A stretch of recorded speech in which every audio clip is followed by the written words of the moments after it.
Odamlar pul yo'q payti eng qimmat qarorni qabul qilar ekan. Keyin bizani aqlsiz maymun deyshadi. O'zlari esa kredit olib o'ziga tuzoq qo'yadi. Mana masalan odamlar uyni kreditga olishadi va yana uni 25 yilga olishadi. 25 yil? Bu kredit emas.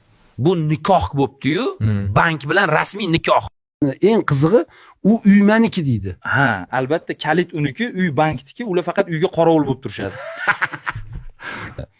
Odamlar kredit olishdan oldin juda jasur bo'ladi.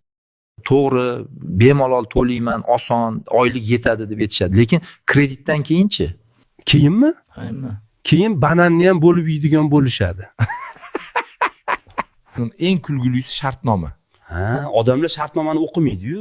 O'qib nima qiladi? Hayot baribir syurpriz-ku. To'g'ri, imzo qo'yadi-da, keyin nega bunaqa bo'ldi deb hayron bo'lib o'tiradi.